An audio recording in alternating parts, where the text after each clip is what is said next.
Hello, I'm Lauren Haldeman, Editor-in-Chief of the Journal of Nutrition Education and Behavior, where we are advancing research, policy, and practice. And each month we select an article to feature as a press release with an accompanying podcast. And today's podcast article can be read in full at www.jneb.org for free for the next 3 months. And today I'm really happy to be speaking with Dr. Sheila Fleischhacker, who is the corresponding author for an SNEB position paper titled The Importance of Emergency-Related Food and Nutrition Education Before, During, and After a Disaster. I'm glad to have you with us here today, Sheila. I'm happy to be here too. Thank you for arranging this, Lauren. Sure thing. Can you tell us a little bit about yourself? So I've been an SNEB member since I was a first year graduate student, which is like 2001. So that's definitely over 20 years I've been a member of the society.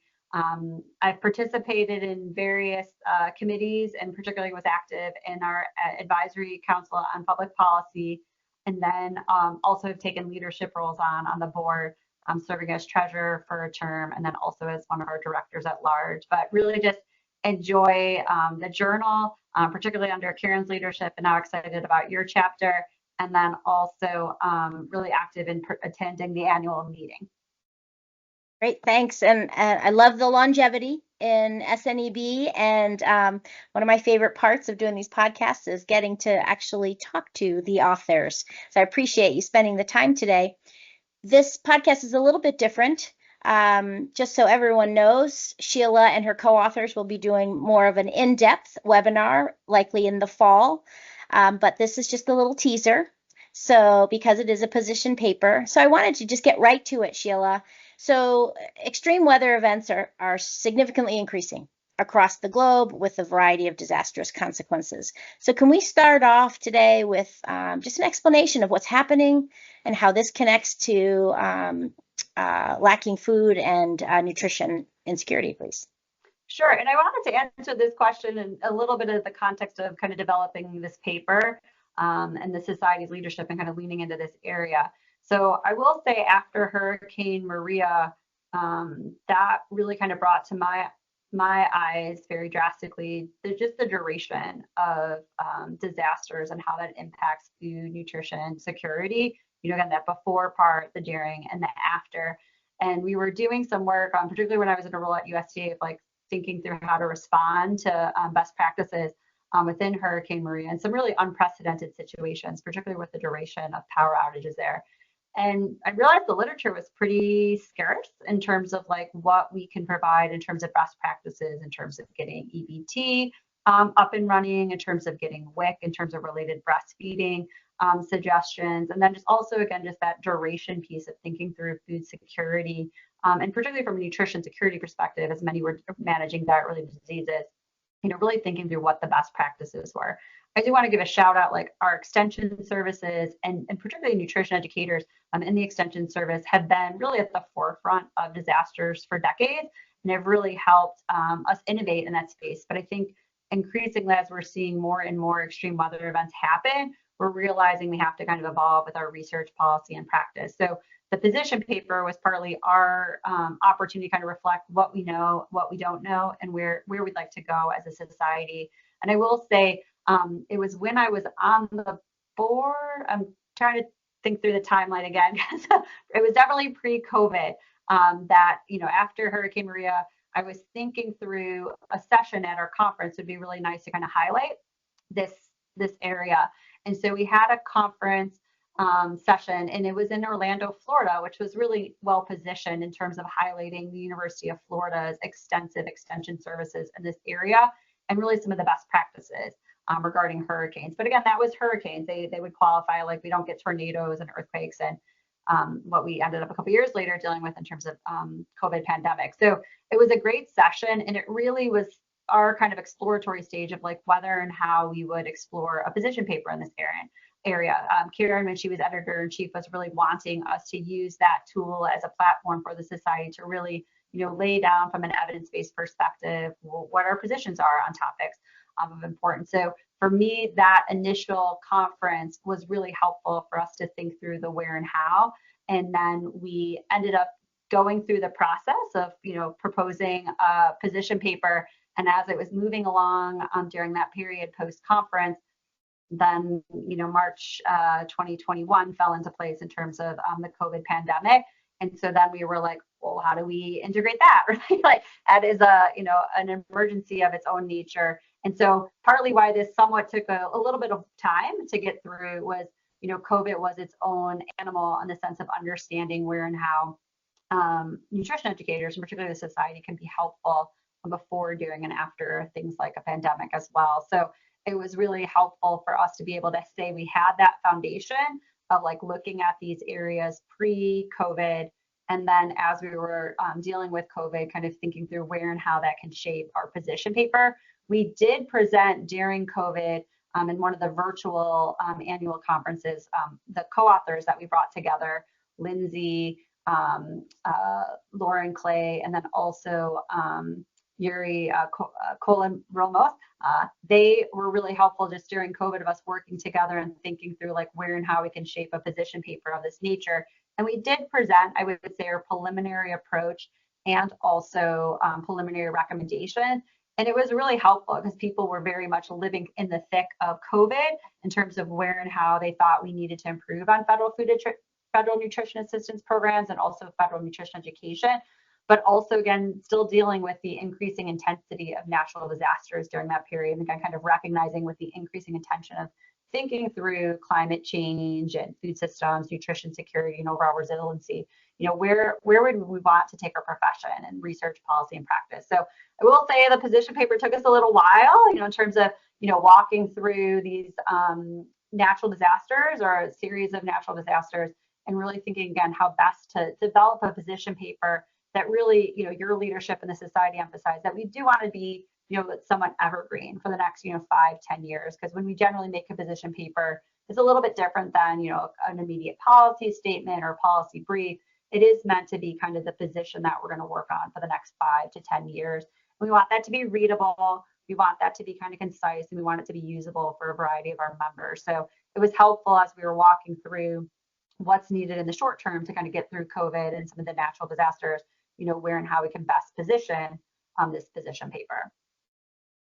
Great, thanks. I got to imagine you weren't prepared for the COVID pandemic as you were planning out this. This is a long time in the making, and then just happened to also coincide. I don't think any of us were really planned for COVID and how it would kind of change the nature of our careers in some shape or form.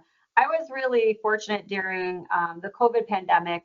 We were recognized by the Society for Nutrition Education and Behavior with an award, a health promotion team award, for a COVID group that we ended up putting together through the collaboration of Healthy Eating Research, which is a national program of the Robert Wood Johnson Foundation that had been for many years, more than a decade, working with the CDC supported nutrition and obesity policy research and evaluation network, or NOPRIN. So HER, or HER, and NOPRIN. We were actually at their annual meeting in early March 2021 when we were starting to kind of prepare buzz. Some people already had restrictions going in place, and then increasing buzz was happening about like, well, what's the implications for this, particularly from a food security perspective. And so it was really nice that we were mobilized pretty quickly as that work group to think through not only how to translate research into action. So again, taking some of the evidence we know from summer EBT and helping in real time shape and develop the pandemic EBT program, but also thinking through, what we know and don't know about accelerated weight gain, and how, during unstructured periods like summer, we know kids are more at risk for accelerated weight gain. So how do we take that knowledge in terms of addressing food insecurity, but also be thinking through obesity prevention and diet-related disease prevention, particularly with COVID, where it brought such light to where diet-related diseases have disproportionate impacts.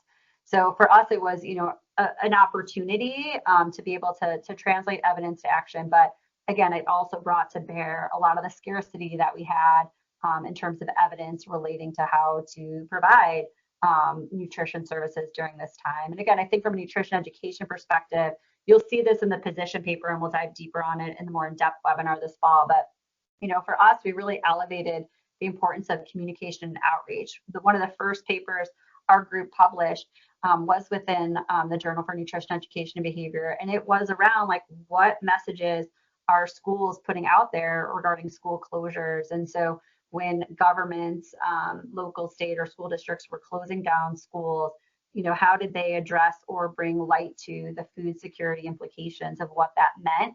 And so we tried to catalog that systematically, and then also within the federal programs the states were administering, like what language were they giving out to schools, and really just kind of noticing a real big opportunity for us to be at the table more proactively in this disaster planning world in terms of really thinking through the role of food security, nutrition education, nutrition communication, not only for the decision makers, but also, again, kind of relaying those messages to parents and kids.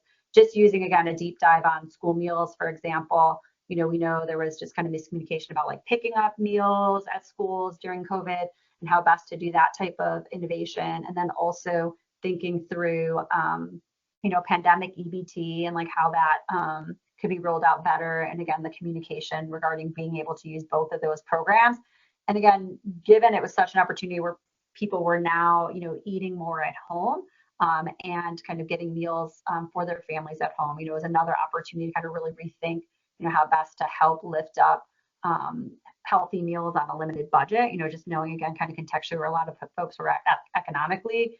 And many were relying for the first time more than ever on our federal nutrition assistance programs like SNAP and like WIC. So for us, it was also opportunity for them to be a part of those programs and ideally keep them retained and kind of think through the best ways of maximizing those programs. And again, just bringing a different group of people, so to speak, even to like food banks and kind of thinking through where that could be a teaching moment of providing guidance on healthy eating, eating healthy on a limited budget. And again, ideally just showcasing to folks locally and then nationally, like really the importance of these federal nutrition safety net programs. And again, really the importance of federal nutrition education programs and kind of common messages, but also local adaptations to these messages as well to make sure they're culturally, contextually, and linguistically relevant. Yep, we learned a ton during COVID pandemic and how our responses might need to be variable depending on the communities that we're talking about. And the position paper is loaded with great information about how we as nutrition educators can help ensure food and nutrition security before, during, and after natural disasters, after emergencies like this. And I'm really appreciative of your and your co-authors' persistence and dedication in this process. It's timelier probably than we thought, even I know as it was first started. So I really appreciate all of your time and the energy that you put into this. It was clearly a work of a passion for you and your team. So and the product has been wonderful. The team here, just again, in terms of those considering position papers for SNEB in the process. So it is a formal process to become an author on a position paper. And so we actually recruited 3 non-SNEB members to be co-authors here, just again, kind of knowing the uniqueness of this topic area and to really bring variety of perspectives to our ability to get this right. So Dr. Lauren Clay, who was an author on this paper, she is actually a professor at the University of Baltimore, a chair of emergency preparedness department. And she brought to the table, again, a very rich and deep knowledge of emergency management and where and how food related issues are being dealt into larger social needs that are going on regarding disaster management. So she just had a lot of disaster management expertise that I think was very helpful for us putting together this position paper. And then ideally, in the work ahead, positioning our society and nutrition education, nutrition educators, more central to the work ahead. We realize it's one piece to the variety of issues folks are working through within a disaster. So we were very sensitive to not over elevate, what we need to do in terms of taking care of people's foods needs. Just sometimes they're not going to have housing, they're losing their family. There's a variety of other needs going on during that time, but we just wanted to really make sure it is part of the conversation and folks in the emergency preparedness space understand it and can understand how best to work with experts like nutrition educators and their work ahead. So Lauren was really helpful with that perspective. And then Dr. Kolomos Colin Ramos. She'll slap me for pronouncing her name wrong, but Yuri, to be short. She's a professor at George Washington University and really brought a strong perspective from Puerto Rico, working with them very intimately during Hurricane Maria and beyond, and really thinking through not just immediate food insecurity needs, but really long-term ways of thinking about food and nutrition security, and where, building resilient food systems and kind of stronger connections with our federal nutrition safety net will be really instrumental for the work ahead, for strengthening food and nutrition security amongst Puerto Rico. And it's really fun. I mean, part of this work is bringing kind of great minds together. And so through that COVID work group, Yuri and Lauren have worked on publishing relevant papers in this space and developing relevant frameworks and relevant metrics and assessments. So to me, that's part of the fun of kind of building these teams, is kind of seeing where and how they kind of build other projects to kind of address these research gaps and opportunities. And last but not least, I want to call attention to Lindsley Maswell. I'm bad with pronunciation, so apologies for that. But Lindsay was at North Carolina State University at the time, who again has a lot of leadership experience from an extension perspective of addressing hurricanes, often from a natural disasters perspective within their cooperative extension system. And so she really helped bring that extension perspective to our recommendations and to our work ahead. That's really central to where a lot of the work happens in nutrition education. I mentioned at the start, University of Florida's work when we did the initial conference, but really as we were building this paper and kind of building the momentum for kind of developing the support for the position paper, the extension system and the nutrition educators in that world were just really helpful, lifting up what they already know and where and how we can kind of better connect from the research, policy, and practice perspectives. So great team. As many people know, I like to say teamwork makes the dream work. We were really lucky to be able to synthesize and lean on a lot of the work that was happening through the HER NOPRIN COVID work group, but also again, as that's evolving and transitioning to more resilient system, right? Kind of thinking through where we're going kind of post-pandemic.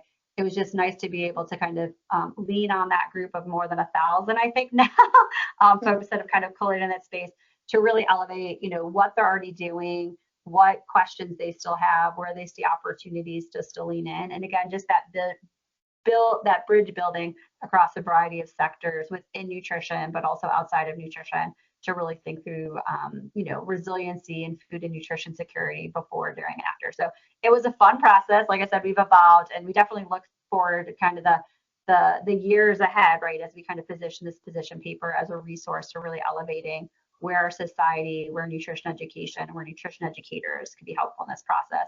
We try to think through recommendations at those various levels. That was some of the feedback, we got through the various review process. And I will thank a lot of the reviewers on this paper, because we went through a variety of iterations. And I think, again, those who review always want to be thankful for the reviews, because if they have that question or suggestion, we know others have that too. And so I think for us, it was really helpful to kind of think through, well, what could the society do here? What could a nutrition educator do here, to really kind of make the recommendations practical and kind of feasible, but actionable over the next 5 to 10 years. So I mentioned us really elevating the role of communications during natural disasters, but also thinking through training the next generation. A lot of what we were learning about natural disasters over the last, I'd say 6-year process, so to speak, is that we don't really talk about them. I mean, now we're talking about COVID, but, prior to that, maybe depending on what state you were in, people got some coverage in their nutrition classes, or it was more from like a global nutrition standpoint, its connection with malnutrition. So to us, there's a real opportunity to improve curriculum within our nutrition profession across the undergraduate, graduate, and kind of beyond stages, but also thinking through, as I mentioned earlier, with emergency management professionals, like how can we make sure those kind of on the ground in these areas, have what they need to know about nutrition. One of the things we brought attention to, and it was a practice paper that we ended up writing for the academy during COVID, was around homemade infant formula.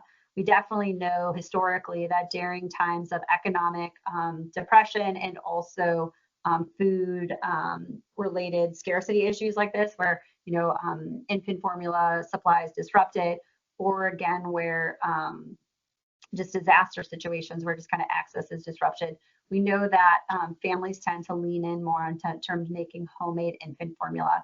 And that has a lot of grave dangers for the infant in terms of food safety. Just their little kidneys maybe can't handle the dilution that you're getting, or maybe they're just not getting the right protein formula that's needed. So for us, it was really important to kind of elevate that specific issue.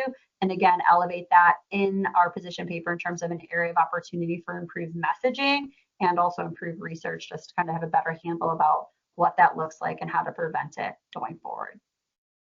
There's so many consequences of emergency situations, and again, you've done a really nice job of doing that. I really appreciate you spending this time with me today. And just as a reminder to our listeners, while you can read this article in full at www.jneb.org for free for the next 3 months, you can also attend the webinar that we will market here for the fall, where you can hear more from Sheila and the co-authors on this position paper. So again, thanks so much, Sheila, for joining me. This has been great, and I hope you've enjoyed the process. Thank you again. Thanks again to the Society for supporting the position paper, the Journal for supporting this process. Again, I want to give thanks to Karen for kind of pushing the Society for integrating more position papers, and then just thank Lauren as she onboarded to this, and also the full board of editors and reviewers that really helped throughout this process, and really for the members. We put this out to member review, and then through the various conferences and webinars, we were able to get feedback throughout, and just very much appreciate a lot of the anecdote information that folks shared in terms of success stories, barriers, and just ways that we can kind of do better here in terms of thinking through ways to really elevate resilient food systems and thinking about food and nutrition security before, during, and after disasters. So hopefully the position paper gives a lot of food for thought, but we really just hope it's a foundation for really stronger work ahead to really help everyone thrive throughout our country during times of more extreme natural disasters and weather events. Well, Great. Looking forward to the webinar, and feel free to reach out if you have any questions. My email and stuff will be in the paper and in the podcast, but always looking forward to hear more about what folks are doing here to elevate nutrition during natural disasters. Well, great. Thanks so much, Sheila. All right, have a great one. You too.